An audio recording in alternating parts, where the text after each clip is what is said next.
네, 우리가 요새 사무엘상 말씀을 계속 읽고 있습니다.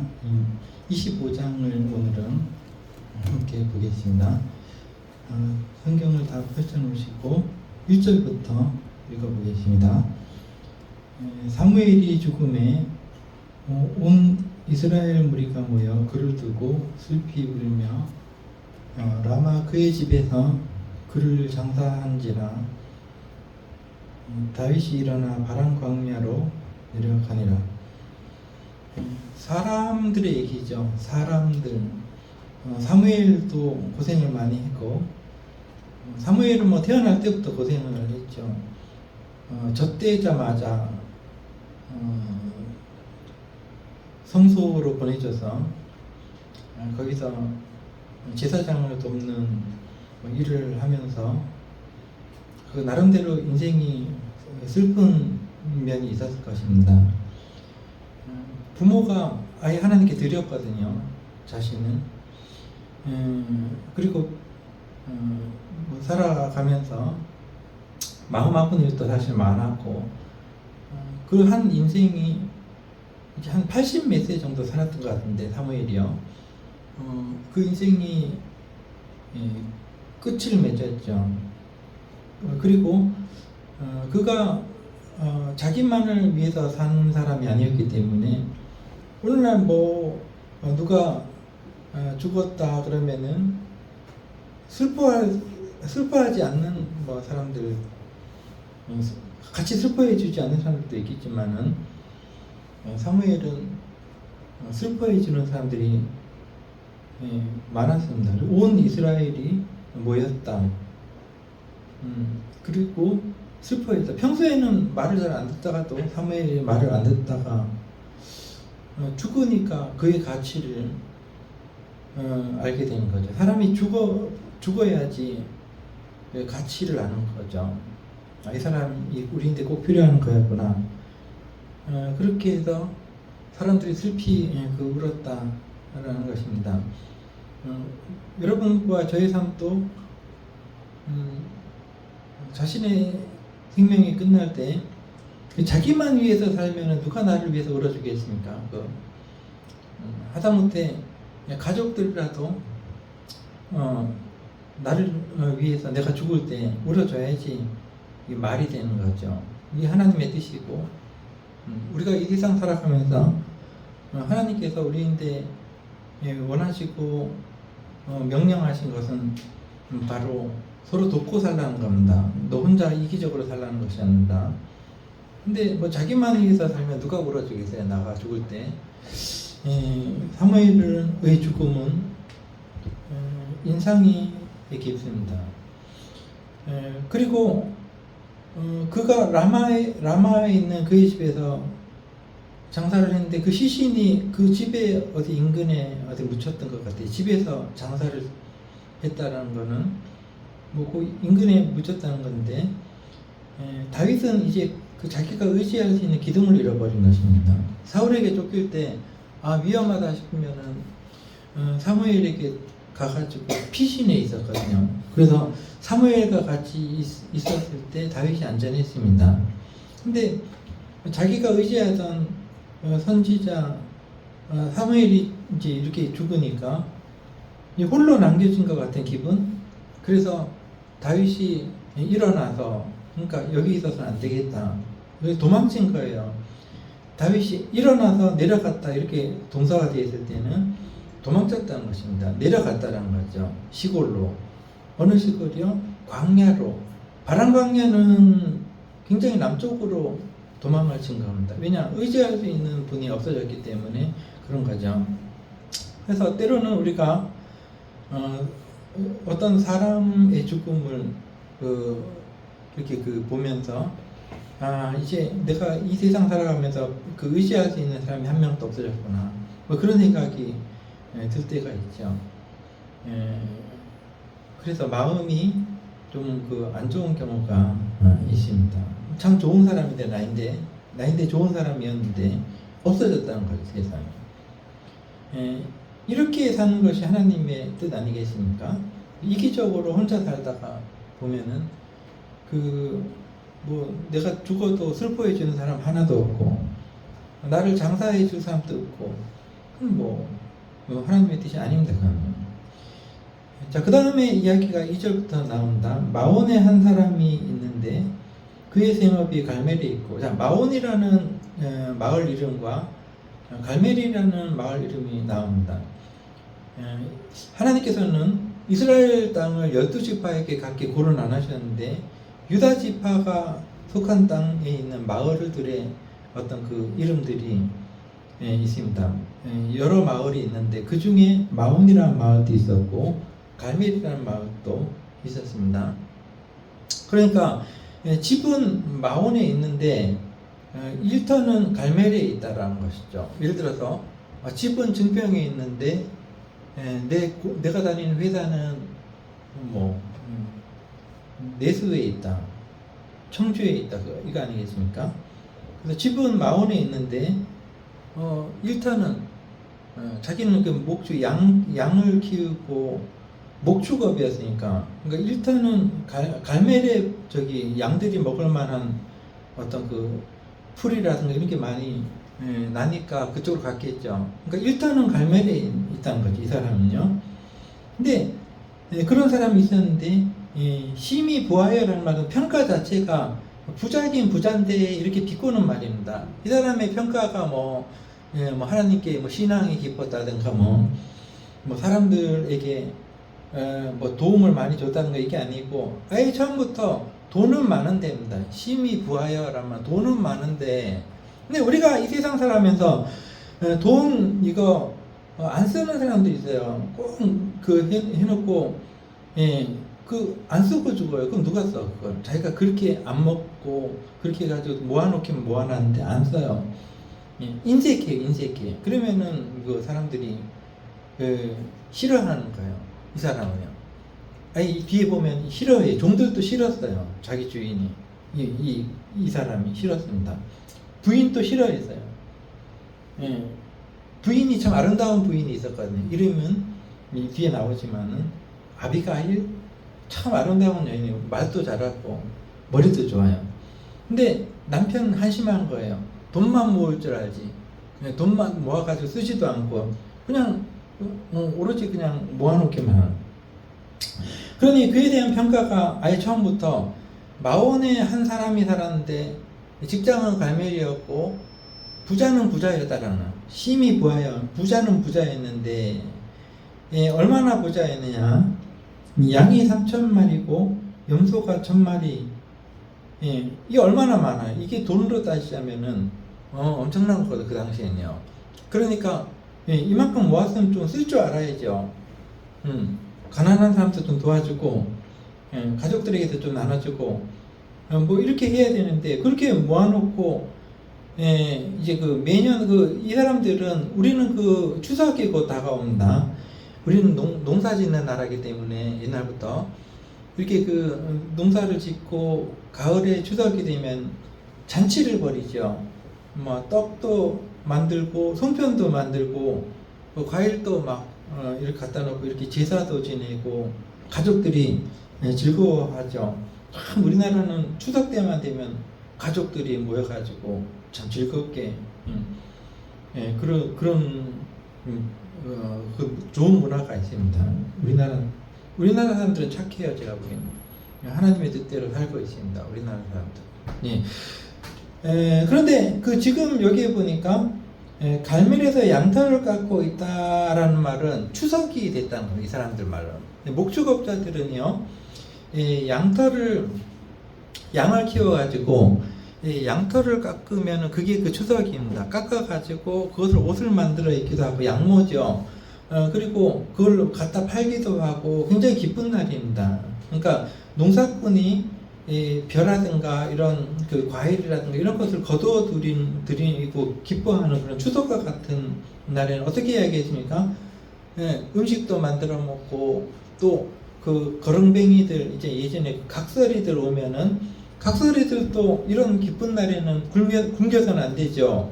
오면은 와서 좀 음식도 좀 주고, 이런 날에는 특별히 부침개 같은 것도 구워가지고 따뜻한 거 주고 막 각설이들도 그렇게 즐거워하는 날 아니겠습니까? 이게 이 사람들의 추석입니다. 양털을 깎고 있는 날에 있는 날이었다. 그러면은 그렇게 부자면은 양털을 깎으면서 이 잔칫날 아니겠습니까? 이게 좀 마음이 풍성하고 이제 풀어야죠, 자기의 것을. 근데 이 사람의 이름은 3절에 보니까 그 사람의 이름은 나발이라는 말이 좀 이상한 말입니다. 나발이라는 말은 본명이 아니었을 겁니다. 왜냐하면 이 이름의 의미가 이게 어리석다라는 의미가 있습니다. 이 사람은 멍청이다. 나발이. 그러니까 별명을 갖다 붙인 것 같은데 이름이 나발이면은 좀 이상하잖아요. 그죠? 좋은 이름들 많은데 왜 멍청이라는 이름을 가지고 있어요? 예. 이 사람의 이름은 나발인데 그의 아내의 이름은 아비가일이라. 아비가일이라는 이름 자체는 굉장히 좋아요.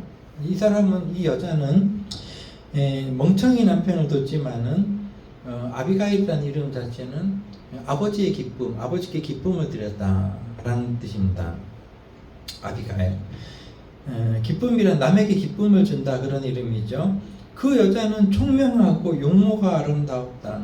머리가 좋고 용모가 아름답다는 것은 겉으로 아름다운 그런 것뿐만이 아니라 내외가, 그러니까 안도, 그러니까 마음도 착하고 용모, 그러니까 겉으로도 잘 꾸몄다는 거예요. 여자들도 아름답게 꾸며야 되죠. 남자들도 마찬가지고.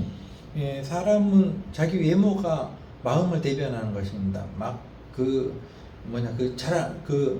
더럽게 해가지고 다니고 막 그러면은 그 마음도 더러운 거예요. 그러니까 항상 여러분들과 저는 깨끗하게, 우리 백이민족 아니겠습니까? 우리나라 사람들은 항상 더러운 농산일을 해도 전부 다 하얀 옷을 입고 다녔어요. 우리는 하얗게, 우리 어르신들 옛날에. 그러니까 저기 사진을 한번 찍으면 위에서 딱 내려다보면 하얀색 옷들이 그냥 꿈틀거리는 거예요. 우리나라는요. 이렇게 아름다운 나라예요. 우리 마음씨가. 그런데 이 아비가일은 내외 안도 깨끗하고 밖도, 외모도 자기를 잘 꾸미는 그런 여자였다. 근데 남자는 완고하고라고 하는 말은 이 사람은 변하지 않는 나쁜 사람이라는 거예요.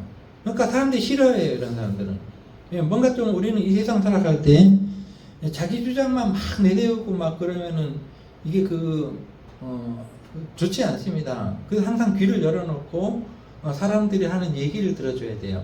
이 사람이 하는 얘기, 저 사람이 하는 얘기, 비록 종들의 얘기라고 할지라도 잘 듣고 잘 들어주고 그렇게 협력해가지고 뜻을 모아서 이렇게 해야 되는데, 이 남자는 평생 마음이 굳었습니다. 남의 얘기를 도무지 들어줄 생각을 하지 않고 돈이 들어오면 나갈 생각을 안 해요. 그러니까 부자가 되지. 돈이 일단 들어오면은 사람들의 돈이 자기 주머니로 들어오면 그게 또 나가야 되잖아요. 정부에서 여러분과 저에게 30만원, 18만원 이렇게 막 돈을 주는 이유가 뭐가 있겠습니까? 그거 내가 너희한테 돈을 흘려 보낼 테니까 그 돈을 토스하라는 거예요. 다른 사람들에게 던지라는 거죠. 내가 던져줄 테니까 너도 던져라. 그렇게 사회가 이제 돌아간다는 것이죠. 그래서 정부가 우리한테 돈을 주면 우리는 또 그 돈을 써서 주는 거예요. 사먹고 이런 나를 위해서 하는 게 아니라 사먹고 사입고 이런 거는 그 돈을 받는 소상공인들을 위해서 하는 거라는 거죠. 그래서 뭔 돈을 주냐? 이거 돈을 안 쓰고 좀 챙겨 놓을 수 없냐? 저축할 수 없냐? 뭐 이건 이런 건 좀 이게 좀 안 맞는 거예요. 취지에. 자, 그런데 이 남자는 완고하고 도무지 변할 생각을 하지 않고 부자가 되는 방법은 뭐 여러 가지가 있겠지만 돈이 일단 내 주머니에 들어오면 안 나가면 되는 거다, 이런 멍청한 생각을 하는 사람도 있어요. 일단 내 주머니에 돈이 들어오면 절대로 못 나가지. 이거는 진짜 어리석은 생각입니다. 이 남자는 완고하고 행실이 약하며, 그러니까 평가가 악할 수밖에 없죠. 그는 갈렙 족속이었더라라는 말은 이제 가나안 정복을 할 때 여호수아와 갈렙이 앞장서서 이렇게 전쟁을 했지 않습니까? 그때 하나님께서 갈렙에게 한 지역을 그 유다 안에 있는 한 지역 한 도시를 주셨습니다. 그래서 거기 갈렙 족속의 후손들이 살았기 때문에 이 사람의 어떤 소속이 갈렙 족속이었다고 얘기할 수도 있지만은 이거 비꼬는 말일 수도 있습니다. 갈렙이라는 말 자체가 개라는 뜻입니다. 강아지, 개새끼 이거예요.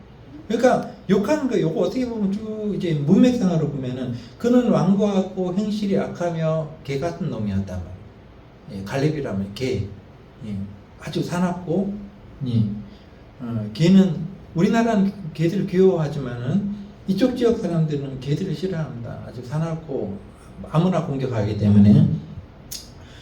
그래서 이렇게 평가를 하면서 4절에 그런데 다윗이 이제 나발이 자기 양털을 깎는다 함을 광야에서 들었다. 지금 다윗은 몹시 힘든 상태에 있습니다.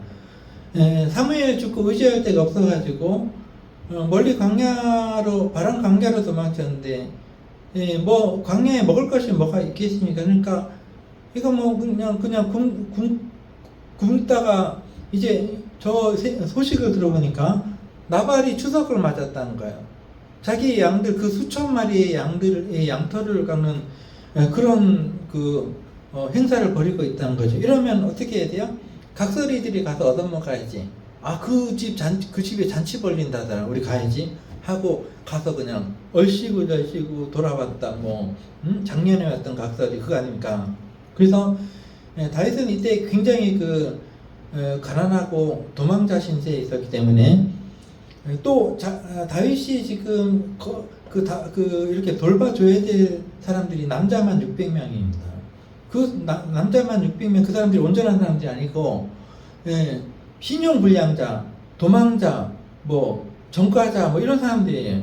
그러니까 이 사람들을 어떻게 돌봐줘요? 광야에서. 그러니까 누구 집에 잔치 벌어졌다 그러면 가서 얻어먹어야 되죠. 그래서 5절에 보니까 다윗이 그 소식을 듣고 소년 10명을 보냈다. 여기 소년이라고 우리가 번역이 되어 있는데 같이 있는 젊은 사람들 10명을 보냈는데 한 명만 보냈는데 왜 10명을 보냈을까요? 10이라는 숫자는 항상 성경에서는 완전한 숫자입니다. 그러니까 완전한 예의를 갖춰가지고 이렇게 잘 이렇게 예의를 갖춰가지고 보낸 거예요. 인사 잘 드리고 가서 잔치가 벌어졌으니까 좀 먹을 것을 얻어와라. 이런 거죠. 얻어먹는 신세죠. 그래서 10명을 잘 격식을 갖춰서 보내면서 그 소년들에게 당부를 하는 것입니다. 너희는 갈멜로 가서 나발에게 이르러 다윗이 보냈다고 문안하고 인사드리고 정식으로 예의를 갖춰서 그 다음에 6절에 보니까 그 부하게 사는 자에게 이르기를 하는데 여기서 부하게라는 말이 여러분 성경에 작게 돼 있죠. 글자 똑같은 성경도 있겠지만 여러분 가진 성경에 보면 부하게라는 말 작게 돼 있는. 그러니까 요거 번역할 때 우리나라 사람들이 번역할 때 여기에 뭔가를 집어넣어야 되는데 그냥 상상해서 집어넣은 거예요. 그러니까 그냥 읽었을 때는 그 부자에게라는 이렇게 생각이 들지만 사실은 부하게라는 말을 없습니다. 그러니까 뭔가를 넣어야 되는데 원래 언어상으로 보면은 축복 그 사람에게 축복을 이겁니다. 그 사람에게 축복을 먼저 하고 그 다음에 말하기를 너는 평강한, 너는 샬롬, 내 집도 샬롬, 당신의 소유도 샬롬 이렇게 3번을 그러니까 한 번만 인사하면 되죠. 안녕하세요라고 인사하면 되는 거 아니에요. 근데 3번을 연속으로 샬롬이다. 그러면은 굉장히 격식을 갖춰서 부탁을 하는 거예요. 다윗이 힘이 없겠어요? 다윗이 용사고 그 부하들도 지금 싸움에 익숙한 사람들이라는 거죠. 그래서 가서 그냥 나발의 것을 뺏어오고 막 난동을 부릴 수가 있어요. 깡패처럼 가서 휘젓고 잔치집 그냥 분위기 다 망가뜨리고 할 수도 있지만은 다윗이 그런 게 아니고 격식을 갖춰서 10명을 신사답게 보내서 인사도 깍듯하게 당신에게 축복을 하면서 당신은 평안하기를 원합니다. 샬롬 이렇게 얘기하고 또 당신뿐만이 아니라 두 번째로 당신의 가족들도 샬롬. 그 다음에 그것뿐만이 아니라 당신의 집에 있는 뭐 양들이나 종들이나 이런 소유물들도 샬롬 이렇게 3번을 샬롬을 한 거예요. 굉장히 이제 예의를 갖춘 거죠. 그 다음에 7절에 당신에게 양털 깎는 자들이 있다 함을 이제 내가 들었노라. 이 말은 당신이 이제 그 추석을 맞았다. 거둬 들이는 날이 되었다라는 것을 우리가 들었다. 당신 잔치한다는 걸 들었다는 거죠. 그러면서 말하기를 우리가 공짜로 얻어먹는다는 게 아닌가. 우리가 당신에게 지금 공짜로 뭘 얻으러 온 게 아니고 그동안에 1년 동안에 당신 목자들이 그러니까 이 사람들은 양 키우는 게 직업이죠. 목자들이 양 키우는 사람들이 우리와 함께 있었다는 이 근처에 있어서 우리가 배고파도 당신들이 키우는 양들을 혹시라도 잡아먹거나 훔쳐가거나 하지 않았다. 않았다. 이 지난 날을 돌이켜 보라는 거죠. 우리가 당신에게 악하게 하지 않았다. 우리는 굶어도 당신들의 것을 도둑질하지 않았다. 우리는 각설이라도 뭐 담 넘어 들어가서 뭐 부엌에 있는 것을 훔쳐가지고 오거나 그렇게 하지 않았다는 거죠. 각설이의 명예죠. 그래서 우리는 그렇게 하지 않았고 또한 두 번째는 7절 하반절에 그들이 갈멜에 있는 동안에 즉 양들을 키우는 동안에 그들의 것을 하나도 잃지 않았다. 이 말은 그들이 거기서 양 키울 때 왜 도둑놈들이 없었겠어요? 왜 강도들이 없었겠습니까? 인근에 수두룩한 게 강도들과 도둑들이 블레셋 족속이라든지 암몬 족속 뭐 이런 족속들이요. 이런 족속들이 그냥 와가지고 안 뺏어 가려고 했겠습니까? 그런데 왜 못 뺏어 갔냐는 거죠. 그것은 다윗의 그 사람들이 거기 있었기 때문에 함부로 오지 못했다는 거죠. 이거는 큰 이득입니다. 그러니까 자연스럽게 경비가 된 거예요. 이 나발이라는 사람의 양들을 지켜주는 어떤 그 역할을 했다는 거죠. 그러니 추석이 되니까 얻어먹을 자격이 있는 거 아니겠습니까? 그동안에 지켜줬는데 이런 데라도 한번 얻어먹어야지. 그것도 많이 달라는 것도 아니고 빵하고 이런 것들 좀 달랐는데 뭐가 이게 잘못됐습니까? 그죠? 그러나 예의를 갖춰서 우리가 당신의 것을 도둑질하지도 않았고 오히려 우리 때문에 당신이 이 양들을 잘 지켜서 이렇게 좋은 날을 맞이할 수 있게 되었다라는 것이죠. 그런데 이걸 이제 증인들도 있다는 거죠. 8절에 보니까 내 소년들에게 물으면 그들이 내게 말하라. 이 말은 당신의 종들이요. 당신 양 키우는 당신 종들에게 물어보면 내 말이 거짓말이 아니라는 것을 당신에게 말해줄 거다. 증인들도 다 있습니다. 자, 이렇게 쭉 얘기하면서 그런즉 내 소년들이 즉 지금 10명의 소년들을 보냈죠. 10명의 그 젊은이들을 보면은 내게 은혜를 얻게 하라라는 것은 뭐 좀 달라는 겁니다. 우리 배고프니까 당신 잔치 벌이고 있는데 뭐 좀 손에 들려보내라. 이것은 고대 사회에서는 양털 깎는 날은 추석날이기 때문에 은혜를 베푸는 게 이게 관습입니다. 이제 은혜를 그동안에 받았으니 베풀어야죠. 근데 이제 다윗이 그 말을 하고 있습니다. 우리가 이 좋은 날에 왔은즉 8절의 중반절에 우리가 좋은 날에 왔은즉 네 손에 있는 대로 내 종들과라는 것은 이 사람의 종을 얘기하는 것이 아니라 우리가 지금 10명을 보냈는데 이 10명은 당신의 종들과 비슷한다. 그러니까 고개를 숙이는 거예요. 우리가 보낸 이 10명은 당신 이 종들 당신의 종과 같은 신분입니다. 이렇게 겸손하게 그렇게 얘기하는 거고 또 내 아들 다윗에게란 말은 다윗이 진짜 친아들이 아니고 아들 같은 다윗에게 좀 먹을 것 좀 주세요 이렇게 얘기를 하는 겁니다. 그렇게 주시기를 원합니다. 당장 내놓으라는 것이 아닙니다. 주기를 원합니다. 이렇게 굉장히 정중하게 했는데, 자, 원하노라 하더라 9절 다윗의 소년들이 이제 다윗의 말에 따라서 가서 다윗의 이름으로 당신에게 축복이 있기를 원합니다. 그 다음에 당신에게 샬롬, 당신에게 가족에게 샬롬, 당신의 소유물에 샬롬 이렇게 인사를 하고 말을 전했습니다. 9절에 보니까 나발에게 말하기를 마침에라고 이렇게 되어 있는데 이 번역 성경에 이렇게 되어 있지만 마쳤다라고 점을 딱 찍어야 된다. 그 다음에 어느 순간 시간이 지난 거예요. 그러니까 금방 답한 게 아니라 그렇게 말하고 기다린 거예요. 잠시 기다리니까 나발이 이제 머리를 굴리는 거죠. 이거 줄까 말까 하다가 항상 악한 사람은 나쁜 쪽으로 그 결론을 내게 돼 있거든요. 나쁜 사람 따로 있습니다. 항상 생각이 이렇게 할까 저렇게 할까 하다가 결론은 항상 나쁜 쪽으로 흘러요. 그러니까 나발이 이제 그 결론을 냈습니다. 마음속으로. 나발의 입에서 나온 말을 들어보세요. 10절에 보니까 나발이 다윗의 사원이라고 하죠. 보낸 젊은이들에게 드디어 대답을 했습니다. 다윗이 누구냐? 생각하는 거예요. 생각하는 거. 자기가 은혜를 입었으면서도 다윗이 누구냐? 자기는 뻔히 알면서도 자기 증인들도 있는데 자기 그 양들을 줬다는 그 증인들도 다 있는데 다윗이 누구냐? 이렇게 얘기하고 또 이새의 아들이 누구냐? 두 번 이제 그 다윗을 욕먹이는 거예요. 난 모른다 이 사람. 이건 나쁜 사람이죠. 사람이요. 세상에서 은혜를 받았으면 은혜를 갚아야죠.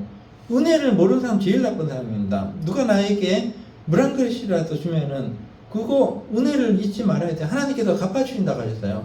누가 너희에게 물 한 그릇이라도 주면은 내가 갚아주겠다. 하나님께서 갚아주겠다고 말씀해요. 그러니까 그런 일이 벌어져야 되는데도 이 사람은 나쁜 사람이었기 때문에 다윗이 누구냐, 이새의 아들이 누구냐 하고 생각하는 걸 두 번이나 하고 있습니다요. 그러면서 하는 말이 요즘에라는 말이 이제 비꼬면서 각기 주인에게서 억지로 떠나는 종이 많도다. 이 말은 다윗을 욕먹이는 거예요. 지금 다윗이 사울 왕에게 쫓겨서 도망치고 있지 않습니까? 근데 이제 이 사람의 말이 다윗이라는 사람은 자기 주인 사울 왕에게서 지금 반란을 일으키면서 이제 도망치고 있다. 이렇게 평가를 해버리는 거죠. 그러니 11절에 내가 어찌 내 떡과 물과 내 양털 깎는 자를 위하여 잡은 고기를 가져다가 이 잔치집에 뭐가 있나요? 항상 잔치집에는 빠지지 않는 것이 있죠. 고기 그리고 떡이요. 떡. 우리는 떡이요. 잔칫날에 떡 안 하는 그런 데가 있습니까? 우리도 뭐 추수감사절이나 부활절이나 떡 하잖아요. 그죠? 이 사람들도 마찬가지입니다. 잔치를 벌인다. 그러면 우리는 부침개 굽고 뭐 떡하고 막 그러지 않습니까? 마찬가지입니다. 이 사람들은 여기는 떡이라고 번역이 되어 있지만 빵을 굽고 먹어야 되니까 또 고기를 잡고 고기를 삶고 그리고 이 지역은 물이 굉장히 귀합니다. 우리는 물이 흔하기 때문에 잔칫날에 물 안 먹어요. 식혜 먹지. 그죠? 우리 식혜 먹어요. 달달한 어떤 음료요. 근데 이 사람들은 물이 굉장히 귀하기 때문에 떡을 준비하고 물을 준비하고 고기를 준비하고 잔치를 벌이는데 그걸 이제 은혜를 받았으면 좀 나눠줘야 될 거 아니에요. 근데 어떻게 되냐면 내가 내 물과 내 고기와 내 떡을 어디서 왔는지 알지도 못할 놈들에게 줘야 되겠냐 이렇게 얘기를 해버린 거예요. 그러니까 문전박대지. 이거는 도리에 안 맞습니다.